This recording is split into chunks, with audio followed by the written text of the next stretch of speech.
Welcome back to Questing Beast. I am Ben. Today I am very happy to be joined by Justin Alexander, creator of the Alexandrian blog, which is, in my opinion, one of the most influential blogs, at least in the OSR sphere. And he's most recently written a new book called So You Want to Be a Game Master. I have a preview copy of it right here. Link to this in the description below. And thanks for being with us, Justin. Thank you for having me, Ben. It's really great to be here. Now, I have a couple questions about your book, and then we're also going to get into some questions submitted by viewers of Questing Beast who have all sorts of DMing problems that they need a master to solve. Fantastic. But I figure first, let's just start off with, how did you get into role-playing? What was your first game? How did you get into the hobby? So I first got into the hobby back in the summer of 1989. Role-playing games were kind of in the air. There were advertisements in Marvel comic books. There'd been like a scene in the E.T. movie a few years earlier. So I was aware that like this storytelling medium was kind of out there, this thing where you could pretend to be in these fictional worlds. And that sounded really exciting to me, but I couldn't quite figure out how to do it. And this was before the internet, so I couldn't just like Google how to roleplay game, which is a huge advantage that kids today have. And I'm very, very jealous of all of them for that ease of like, what is this thing? And I remember I was at a comic book convention with my dad, and I was paging through a box of back issues, and they had a copy of the Batman role-playing game from Mayfair. And this was my first time seeing an actual role-playing game. So I was like, this is it. This is what I've been looking for, a role-playing game. It will tell me how to play. So I picked it up, bought it, and began reading through it. And I read it cover to cover and could not figure out how to play a role-playing game from it. Like it was like it was in Greek. And there was no explanation in the game for like what you actually do at the table or like how you actually play the game. There was just a lot of rules about like creating characters and spending points and doing stuff. I didn't get it. So at this point I was like, okay, well, I'm just going to do it. So I convinced my brother to come and play a role-playing game with me, which is a Batman role-playing game. And I made up the rules. And the way the game worked was I was the game master, and whenever Batman, played by my brother, would do anything in Gotham City, we would both roll a d6, and if I rolled higher than he did, he would fail, and if he rolled higher than I did, Batman would succeed, which is not the greatest of systems. And the one thing I remember from that game all these years later is that it ended when the bat signal went up, Batman began driving into Gotham. Driving into Gotham is a thing that Batman's trying to do, so we both rolled our dice. I rolled higher than he did, and Batman crashed the Batmobile in the ditch along the side of the highway heading into Gotham. And I knew at that point, I was like, this isn't right. I'm still missing something. And so it took me a few more months before I finally got my hands on a copy of the D&D Basic set by Frank Menser. And that finally gave me the information I needed to figure out how to actually play these games that seemed so cool to me. Yeah, I remember when I first got started, it was with the Decipher Lord of the Rings game. Nice. Based on the movie. 'Cause I'd seen the movie was great. I wanted to play the role-playing game, and I had very similar issue where the book did not really explain how to play the game. And I'd never played a role-playing game, and I had no idea what was going on, and it was kind of a disaster. So it took me a long time finding your blog, but also things like Menser's version of D&D, which actually walks you through how to play the game before I actually got any sense of it. So it's great to see your blog and so many others out there that actually have taken this art form and is trying to distill it down into concrete advice that people can actually use, something that was almost impossible when I was a kid. I mean, really, the book that we talked about before, the book is literally the book I wish I had when I was trying to get started as a game master and as a role player. Yeah. I wanted to ask you, how did the Alexandrian blog get started? Because that's where I think a lot of people know you from. Yeah, so I had written a bunch of stuff over the years for a variety of like magazines and periodicals and websites that had since gone defunct. And around 2005, I had spent several years getting emails from people saying, hey, I was looking for this old review of yours, or I was looking for this old article of yours, and I don't know how to find a copy. And I said, I should take all this stuff that like I've written over the years that's no longer accessible, and I should just create a website and begin archiving some of those old articles and stuff on there. Ironically, the one that got requested the most was when I was writing reviews for RPGNet back in the late 90s. I wrote a review for a game called Immortal, which was a White Wolf World of Darkness kind of knockoff. That was a really incredibly rich book that had all kinds of like amazing world building and ideas in it, but it was organized as a complete catastrophe. Like every page had a running timeline across the bottom of the book that ran from like page 1 all the way to the back of the book, and then there were sidebars, and one, if I remember correctly, like one sidebar like was a running text that was completely separate from the main text. It was a nightmare of a book. And so when I wrote the review, I had taken the time to like peel everything apart and kind of presented a guide to like, here's what the game is actually about, since no one can seem to figure it out. And so a lot of people over the years were looking for that review even after it went offline. And I was like, I need to get that up. I need to get that review up so people can access it. So it started out as just sort of an archive from my old writing. And where it shifted was in 2007, where I was talking with Seamus Young, who did the DM of the Rings webcomic, which is a fantastically hilarious comic. Yeah, I've seen that. We sadly lost Seamus a few years ago, but I was on his blog. We were chatting about encumbrance in D&D, and it led to a wider conversation in his comment section about how the mechanics of that, at that time, 3rd edition Dungeons and Dragons were kind of calibrated and why they'd been designed the way they were. And I ended up writing a very long article called D&D Calibrating Your Expectations and posting it on my site because I had no place else to post it, and then sharing it with some people who'd asked me in this discussion thread to kind of write up my thoughts on the topic. And I thought it was just like a little thing for some people in this little side conversation, but somebody posted it to a site called Stumble Upon, which I think is still lurking around, but at the time was much bigger. Somebody posted to Stumble Upon, hit it just the right time, got massively upvoted, a whole bunch of people flooded the site, began reading the archives and commenting on various things. And the thing is, when you get lucky enough to find an audience, suddenly you can write to that audience and for that audience in a way that's a lot more difficult to write to the void. So that was really the point where the Alexandrian started being about new content. And shortly thereafter, I wrote the 3-clue rule and then node-based scenario design. And those both also hit pretty big. And from that point forward, the site's kind of had the identity I think it still kind of has today. Yeah. What would you say are the most popular posts that you've put onto the Alexandrian? What are like the big hits that people should look at? I would say probably the biggest is actually the 3-clue rule. Very, very early post that I did talking about how to design mysteries in role-playing games. The 3-clue rule being for every conclusion you want the players to make, you have to make sure to include 3 clues in your scenario. And that early post is kind of the foundation for a lot of scenario design and campaign design I've done since then. The other really big hit that kind of to some extent transformed the site as well was when I did a remix of Wizards of the Coast's Dragon Heist campaign, where I took the material and remixed it and restructured it and both fixed it and enhanced it in various ways to make the campaign be what it promised to be as opposed to what it was actually published as. And that was very popular and brought a wide new audience, which was really great because it was also an opportunity to look at more advanced ways of structuring your scenarios and structuring your campaigns and how you can use those not only for remixing scenarios but also for building your own scenarios. Yeah, the one I saw recently of yours was rebuilding Descent into Avernus, which I thought was really fascinating because I haven't actually looked at that many official WotC adventures from 5th edition. So it was really interesting to see just from someone who really understands adventures, how you would disassemble it and try and make it work again. I thought that was really interesting and instructive. I hadn't seen anyone else try and do that before. Well, and I like what you said. It was very, very instructive, and that really was what got me to do Descent into Avernus. Was a bunch of people asked me to do it, and I read through it, and I was like, I see the cool ideas that you guys see in this adventure, and I was like, I'm not sure I can figure out how to do a meaningful remix here.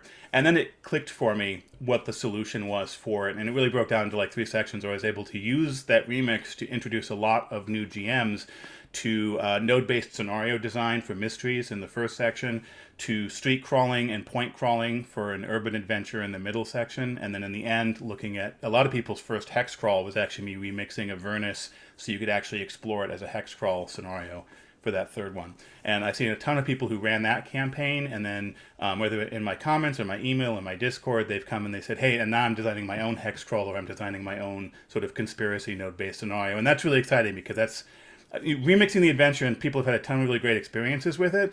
But for me, it was really about let's introduce these advanced concepts, these new concepts that I don't think people have been exposed to for how they can design and run their scenarios and be really successful with it. So you have the Alexandrian blog. It's quite popular. You won an Emmy Award, I believe, for the blog itself. What took you into the idea of developing that into a book? So you want to be a game master? Well, I actually did the book on sort of easy mode. Page Street Publishing, which publishes and distributes through Macmillan Publishing, came to me. Their editor came to me and said, "Hey, do you have an idea for a book about role-playing games?" And I said, "I do, actually. Actually, the idea for So You Want to Be a Game Master has been bouncing around for a while. The basic concept behind the book is my belief that a lot of GMing advice can be a little bit up in the clouds, and a lot of GMing advice can be a little bit non-specific, and there can also be a lot of like sense of the arcane or the mysterious about being a GM. Like you step into this misty void, and maybe hopefully you succeed someday at being a game master. And I'm very much more of the opinion that for new game masters, there is a procedure that you can follow. There's a set of steps that you can follow. And you do step 1, you do step 2, you do step 3, and then you're running the game. And then everything else can be built on top of that. And that it can be very much a procedural approach, a step-by-step approach to being a game master. It doesn't have to be this arcane mystery shrouded in hidden secrets. It can just be as simple as 1, 2, 3, and then you're running your game. Yeah, that's something I really liked about the parts that I read of your book. Mostly because, yeah, as someone who tried to get into role-playing games as a kid, and so much of the advice was, well, you should create an adventure, and the players will play through it, and sometimes they'll try and wander off, and, you know, it's important to give them freedom, but not too much freedom. As long as you keep them mostly on your scenario, then you'll be good. And that was about the extent of the advice, and it was so abstract. It was so hard to figure out, like, what concretely do I do in session 1? What exactly do I prepare? Yeah. What do you prepare, and what do you do with it? Like, what is the thing I actually do at the table? Like we were talking about, like that was the biggest challenge I had trying to run or play my first role-playing game, was I was like, I kind of get it, but what's the thing I actually do? And there's been, I mean, particularly when I was younger, there was a lot of moments in my life as a role player where I would read a rule book and be like, I get it, I understand what you're going for, I just don't understand what the thing I'm actually doing is. And that's really what this book is about, and really about my sort of core belief is that there is actually like a thing that you do, and that thing can be described, and it can be learned, and it can be practiced. Yeah, because for players, it's so much simpler. Like you have a concrete objective, you describe what you're doing and trying to do it. I tried to do something similar to what you're describing when I recorded a scenario that I was running, Winter's Daughter, and then what I did is I added subtitles about what I was thinking as I was running it, just to try and give people a sense of, when you're GMing, it often just looks like you're just sitting there staring at the board, but really you're doing stuff. You're planning things out, you're trying to anticipate what's going to happen. And that's something that's just very rarely described in any kind of advice. Yeah, I really loved that video. Oh, thank you. My next question was, what special niche do you think this book fills? But I think you kind of covered that, and that is just going for something much more concrete and specific. I remember like when I was reading like the Menser basic D&D, and those books, because they sort of come out of the wargaming tradition, they're very concrete when you're a game master. Like you create a situation, which is, you know, a dungeon or a hex crawl. Here's how you build it, and then players take actions in it, and then you just adjudicate the results. So it's just very concrete. But now there's so many other role-playing games out there that are all in different genres and different styles of play that often don't have that kind of concreteness to it. Do you think that your book covers more things than just D&D? Yeah, and I very specifically wanted to make sure the book covered more than just D&D. So the beginning of the book is aimed at first-time game masters. The whole book is aimed at first-time game masters, but the beginning of the book very specifically assumes, hey, you haven't done this before, and I'm going to try and introduce you to this.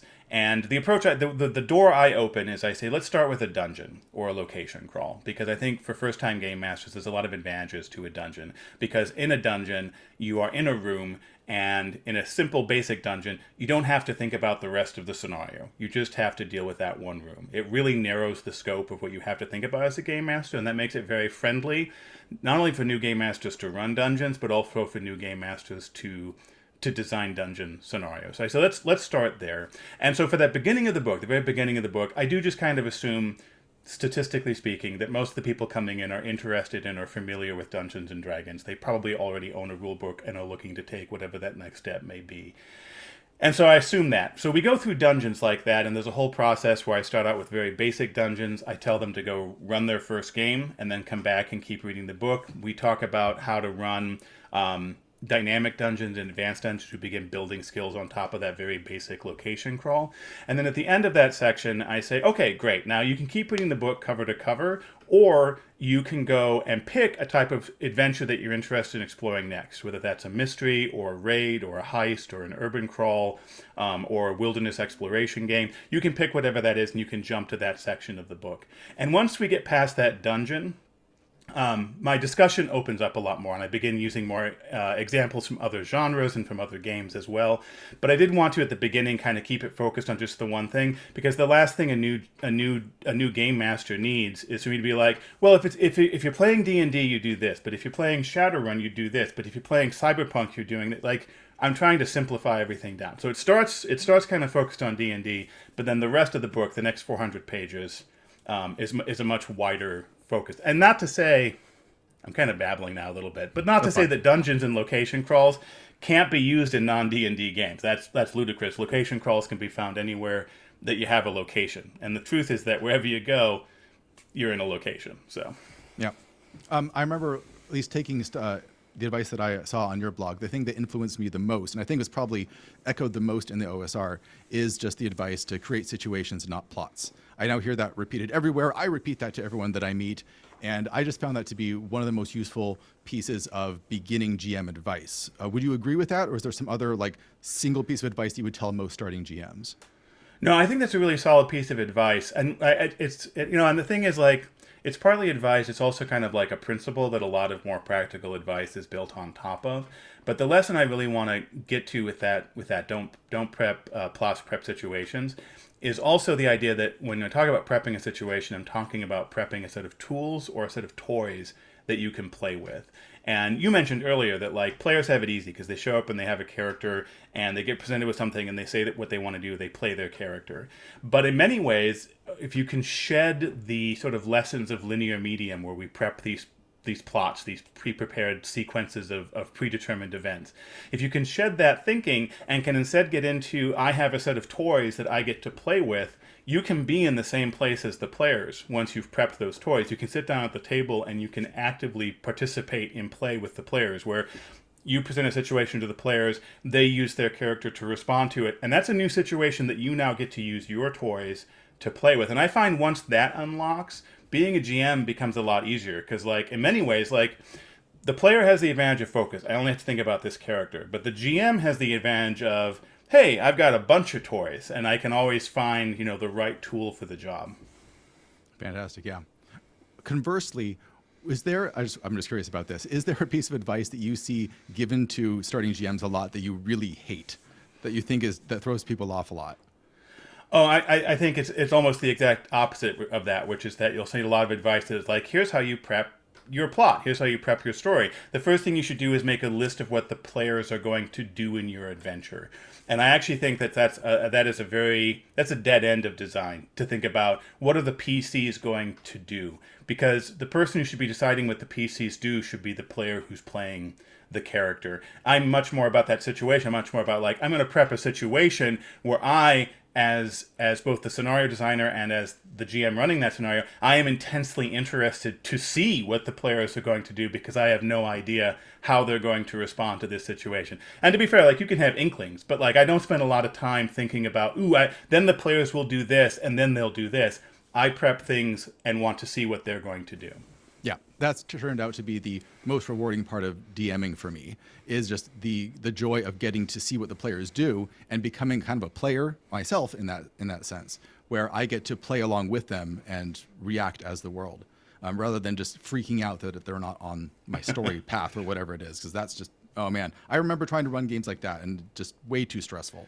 It took me over a decade to figure that out. And what I'm really hoping is that, I'm hoping that the Alexandrian has already done this for many people, and I'm hoping the book will do it for even more, which is to like be like, it shouldn't take you a decade. It can take you 15 minutes to figure it out. And I'm really hoping we can shortcut that.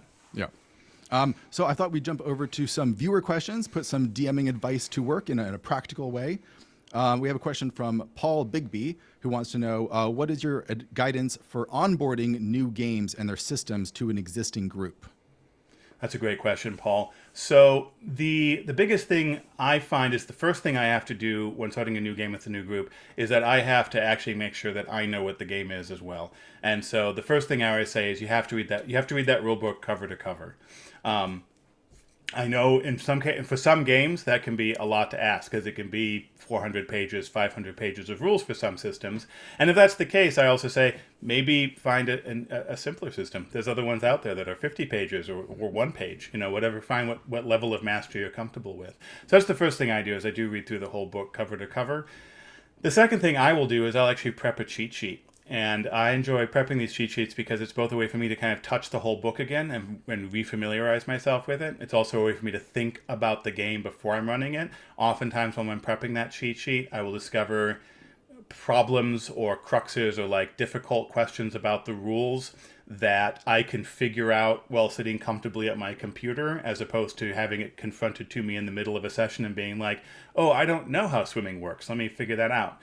And then the third reason I love having that cheat sheet is that it is something I can actually give to the players as well. And the great thing about a cheat sheet is it can simulate mastery, because eventually there'll be a lot of rules that you'll learn from the game and just master them and not have to think about them anymore. But particularly in those early first sessions, having a cheat sheet really helps you kind of fake it till you make it, is a large part of it. And then I will actually, as the GM, I will practice my 15-minute spiel. Sometimes I'll even have a list like a bullet points of things I want to specifically cover with the players. I'll think about, if it's a larger, more complex system, I'll think about what sections of the rules are most important to like understand and be able to play the game, and make sure that we cover those and not worry about like the swimming rules, for example, or the grappling rules, if those are unlikely to come up in the first session. And then so I'll literally just practice that 5, 10, or 15-minute spiel to help get the players on board.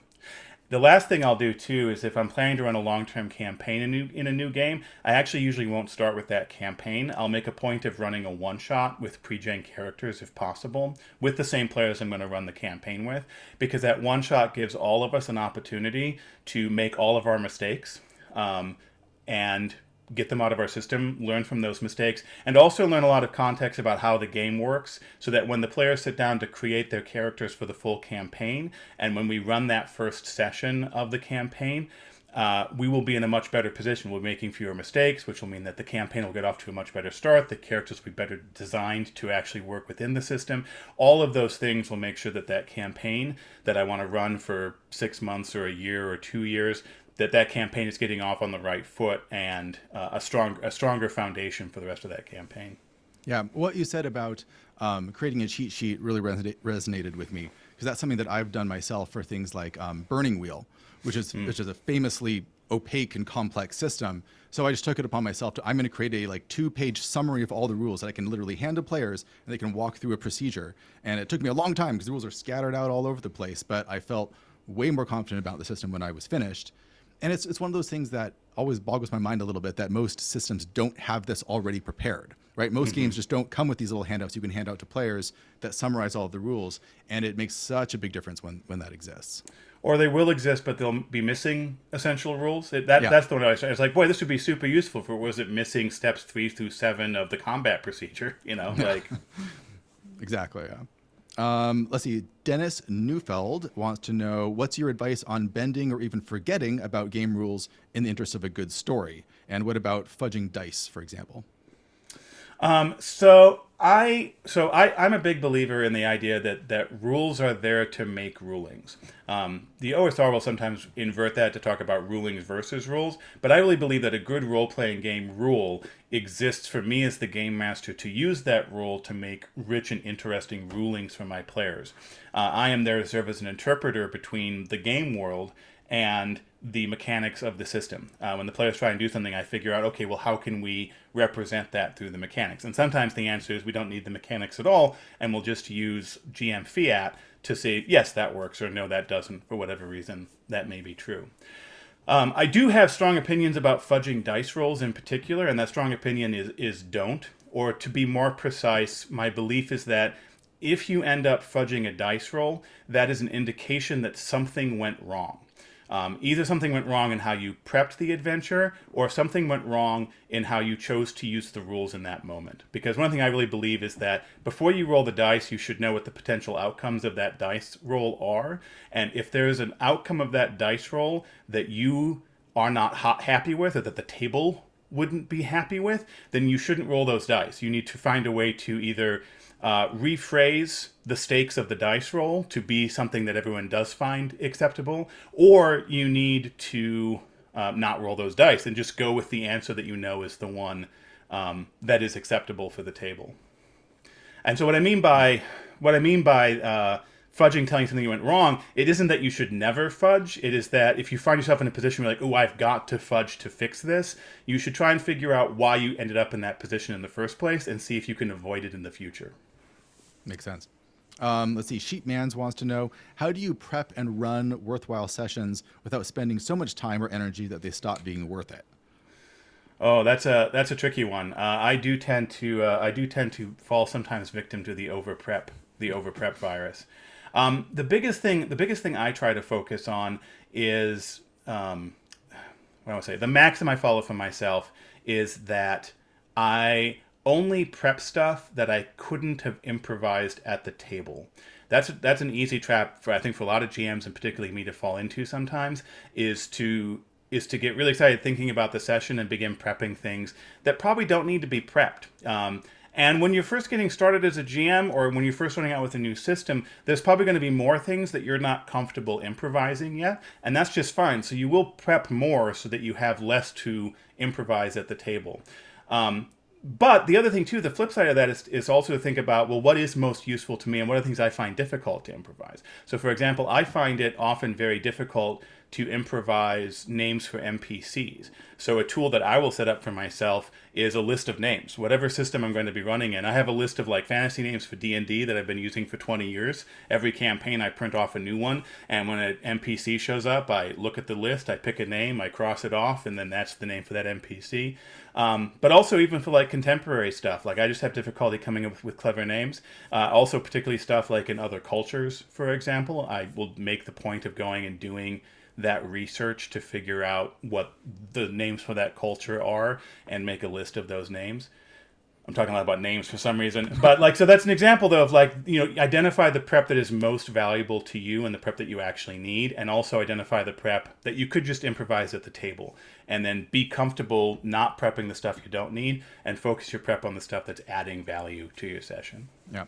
Point out that you do see that problem often even in published scenarios, where you'll have an entire published adventure and you're reading through it and a huge amount of it is just fluff or stuff that an experienced person or even a reasonable human being could easily make up as they go along. But it's filled up with so much detail that it can detract from the adventure because it just fills it up with things that aren't relevant.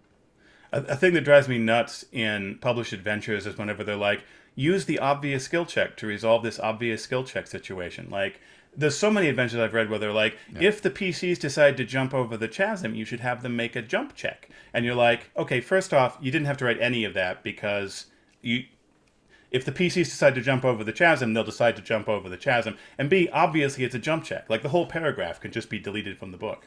Yeah. Like, how many of these hypothetical scenarios are you going to put in there just telling players how to use the basic rules of the game? Exactly. Yeah, it's silly.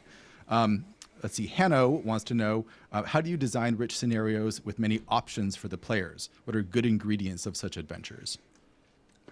So I think this kind of touches on some of the stuff we were talking about earlier, where I don't really think in terms of designing the options. I think in terms of designing the situation. And so for me, that's really sort of the trick of it is, if I design this interesting NPC who has an agenda that they're pursuing, I don't necessarily have to think about all the different options that the players might choose to pursue to interact with this character at a party, for example. I can just have the character be there, and then that improvisation, that active play at the table, is where a lot of those options can come up. Now, the exception to this is when you are designing a scenario with many different parts. Node-based scenario design, for example, is an example of this, where you might have a scenario where there's the bad guy who has his plans, that's an NPC.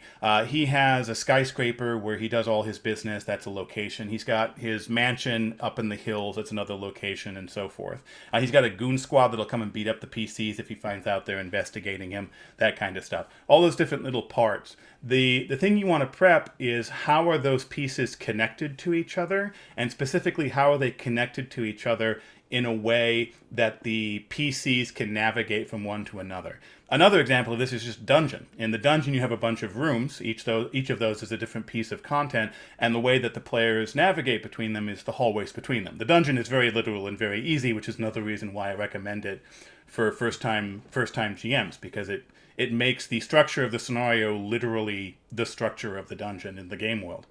But that's kind of what it boils down to, is thinking less about all the different things that the players can do or the options they might pursue, and more about presenting a locked door and saying, well, I know where the key is. Maybe they'll get the key. Maybe they'll kick the door down. Maybe they'll turn to gas and seep underneath the door. There's an infinite number of things that the players could do, and I don't need to worry about it. As long as I know what this door is, what the circumstances of the door is, how the lock works, which means there must be a key someplace. As long as I know those basic facts of my tool or my toy, we can play together at the table. Yep. Let's see. Jack Branden wants to know, how do you ensure that yourself, the GM, is enjoying the game as much as your players are? Oh, that's a great question, because I think this is a trap a lot of people fall into, is the idea that like the game master is there as some sort of like servant for the table. Right. And no, they're there to play the game as well. They're there to have a good time. And I know that for me personally, the thing, like we were just talking about, Ben, is the thing that I most enjoy is seeing what the players are going to do, being surprised by the players, and then having the privilege to like respond to that and begin actively playing with them and discovering new things myself. That sense of discovery, that sense of exploration of character, of scenario, that is what really gets me thrilled as a GM. And so I just make sure that I design scenarios where that's true, where I'm excited to see what the players are going to do. And then that's usually how I end up enjoying the game. So you have to kind of first figure out, like, what is it that you enjoy about role-playing games, and what do you enjoy about being a game master? And then just kind of making sure that that's where your games, that's the games you set up, those are the scenarios you create.